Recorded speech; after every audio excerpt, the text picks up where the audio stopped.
Welcome to the Bible in a Year, Old and New Testament Bible Reading Plan for 2025 Audio Edition. June 13th, Ezra chapters 3, 4, and 5, and John chapter 20. Ezra chapter 3.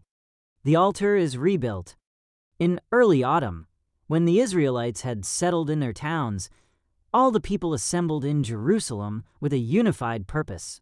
Then Jeshua son of Jehozadak joined his fellow priests, and Zerubbabel son of Shealtiel with his family, in rebuilding the altar of the God of Israel.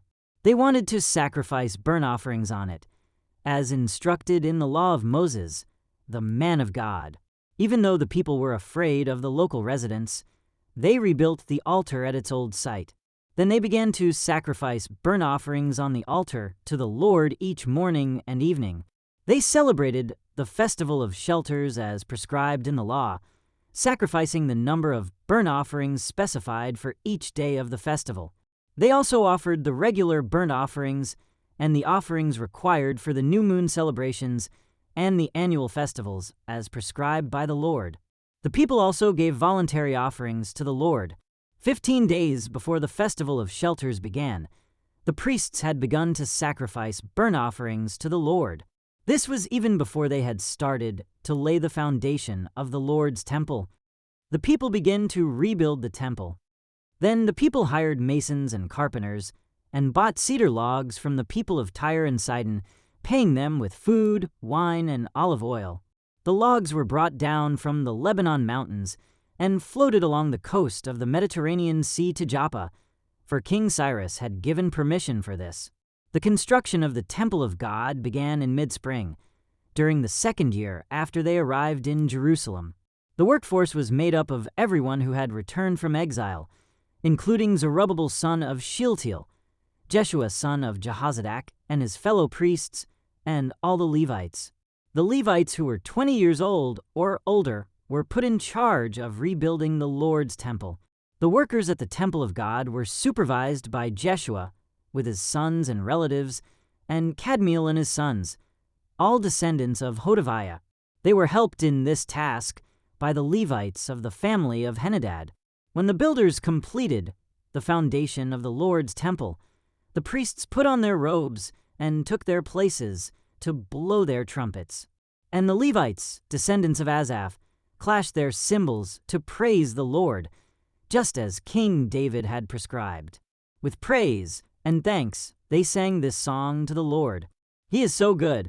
His faithful love for Israel endures forever. Then all the people gave a great shout, praising the Lord because the foundation of the Lord's temple had been laid.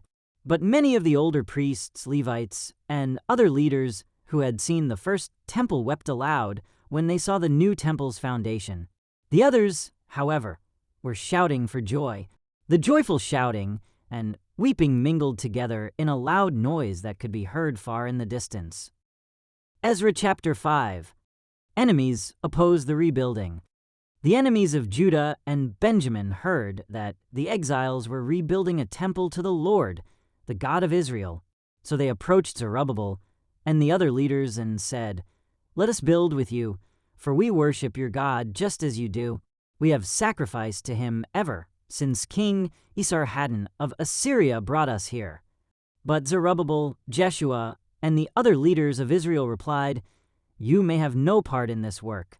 We alone will build the temple for the Lord, the God of Israel, just as King Cyrus of Persia commanded us." Then the local residents tried to discourage and frighten the people of Judah to keep them from their work. They bribed agents to work against them and to frustrate their plans. This went on during the entire reign of King Cyrus of Persia and lasted until King Darius of Persia took the throne. Later opposition under Xerxes and Artaxerxes. Years later, when Xerxes began his reign, the enemies of Judah wrote a letter of accusation against the people of Judah and Jerusalem. Even later, during the reign of King Artaxerxes of Persia, the enemies of Judah, led by Bishlam, Mithridath, and Tabeel, sent a letter to Artaxerxes in the Aramaic language, and it was translated for the king. Rehum the governor and Shimshai the court secretary wrote the letter, telling King Artaxerxes about the situation in Jerusalem. They greeted the king for all their colleagues, the judges and local leaders, the people of Tarpal, the Persians, the Babylonians, and the people of Erech and Susa, that is, Elam. They also sent greetings from the rest of the people whom the great and noble Ashurbanipal had deported and relocated in Samaria and throughout the neighboring lands of the province west of the Euphrates River. This is a copy of their letter. To King Artaxerxes, from your loyal subjects in the province west of the Euphrates River. The king should know that the Jews who came here to Jerusalem from Babylon are rebuilding this rebellious and evil city. They have already laid the foundation and will soon finish its walls. And the king should know that if this city is rebuilt and its walls are completed, it will be much to your disadvantage, for the Jews will then refuse to pay their tribute, customs, and tolls to you, since we are your loyal subjects, and do not want to see the king dishonored in this way. We have sent the king this information.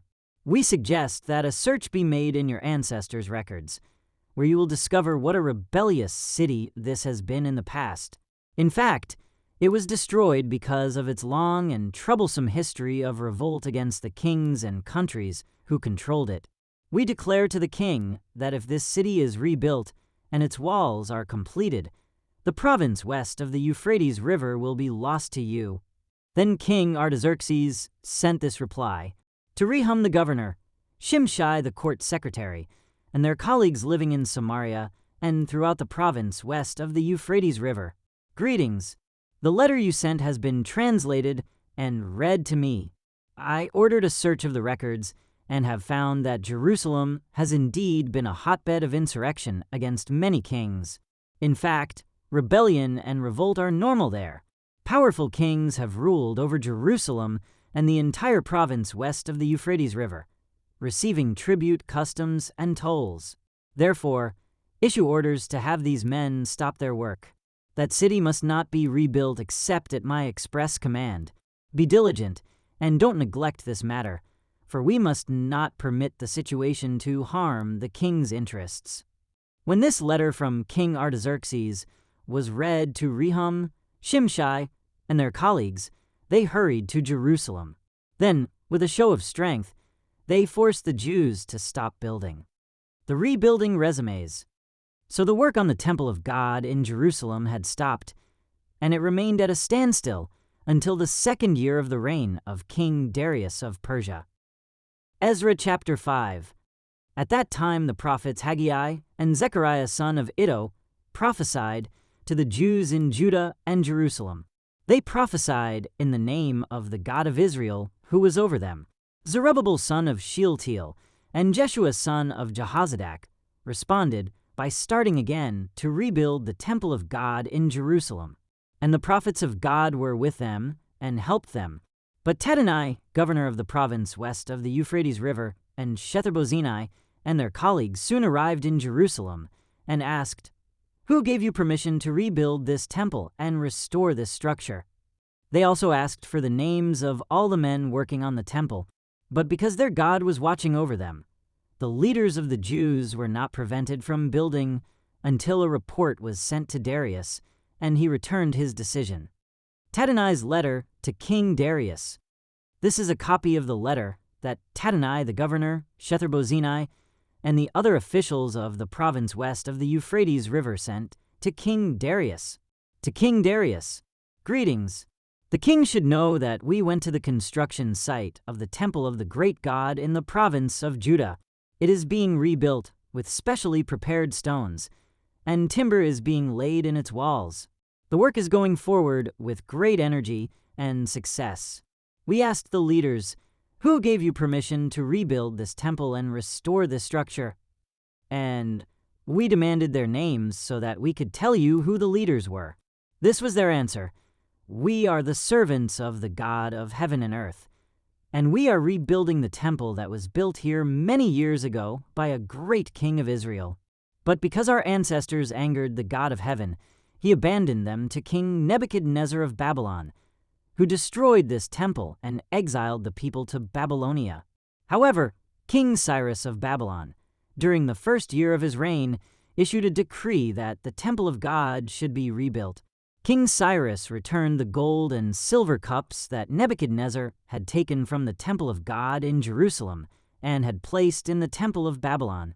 These cups were taken from that temple and presented to a man named Sheshbazzar, whom King Cyrus appointed as governor of Judah. The king instructed him to return the cups to their place in Jerusalem and to rebuild the temple of God there on its original site. So this Sheshbazzar came and laid the foundations of the temple of God in Jerusalem. The people have been working on it ever since, though it is not yet completed. Therefore, if it pleases the king, we request that a search be made in the royal archives of Babylon to discover whether King Cyrus ever issued a decree to rebuild God's temple in Jerusalem. And then let the king send us his decision in this matter. John chapter 20. The Resurrection. Early on Sunday morning, while it was still dark, Mary Magdalene came to the tomb and found that the stone had been rolled away from the entrance. She ran and found Simon Peter and the other disciple, the one whom Jesus loved. She said, "They have taken the Lord's body out of the tomb, and we don't know where they have put him." Peter and the other disciple started out for the tomb. They were both running, but the other disciple outran Peter and reached the tomb first. He stooped and looked in and saw the linen wrappings lying there, but he didn't go in. Then Simon Peter arrived and went inside. He also noticed the linen wrappings lying there, while the cloth that had covered Jesus' head was folded up and lying apart from the other wrappings. Then the disciple who had reached the tomb first also went in, and he saw and believed. For until then they still hadn't understood the scriptures that said Jesus must rise from the dead. Then they went home. Jesus appears to Mary Magdalene. Mary was standing outside the tomb crying, and as she wept, she stooped and looked in. She saw two white-robed angels, one sitting at the head and the other at the foot of the place where the body of Jesus had been lying. "Dear woman, why are you crying?" the angels asked her. "Because they have taken away my Lord," she replied, "and I don't know where they have put him." She turned to leave and saw someone standing there. It was Jesus, but she didn't recognize him. "Dear woman, why are you crying?" Jesus asked her, "Who are you looking for?" She thought he was the gardener. "Sir," she said, "if you have taken him away, tell me where you have put him, and I will go and get him." "Mary," Jesus said. She turned to him and cried out, "Rabboni," which is Hebrew for teacher. "Don't cling to me," Jesus said, "for I haven't yet ascended to the Father. But go find my brothers and tell them, I am ascending to my Father and your Father, to my God and your God." Mary Magdalene found the disciples and told them, "I have seen the Lord." Then she gave them his message. Jesus appears to his disciples.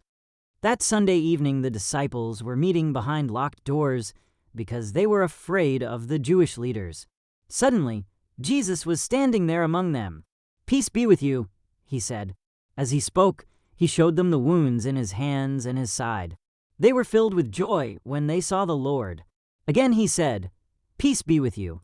As the Father has sent me, so I am sending you." Then he breathed on them and said, "Receive the Holy Spirit. If you forgive anyone's sins, they are forgiven. If you do not forgive them, they are not forgiven." Jesus appears to Thomas. One of the 12 disciples, Thomas, nicknamed the twin, was not with the others when Jesus came. They told him, "We have seen the Lord." But he replied, "I won't believe it unless I see the nail wounds in his hands, put my fingers into them, and place my hand into the wound in his side." 8 days later, the disciples were together again, and this time Thomas was with them. The doors were locked, but suddenly, as before, Jesus was standing among them. "Peace be with you," he said. Then he said to Thomas, "Put your finger here and look at my hands. Put your hand into the wound in my side. Don't be faithless any longer. Believe." "My Lord and my God," Thomas exclaimed. Then Jesus told him, "You believe because you have seen me. Blessed are those who believe without seeing me." Purpose of the book. The disciples saw Jesus do many other miraculous signs in addition to the ones recorded in this book. But these are written so that you may continue to believe that Jesus is the Messiah, the Son of God, and that by believing in him, you will have life by the power of his name. Thank you for joining as we read through the Bible in 1 year. This has been day 164.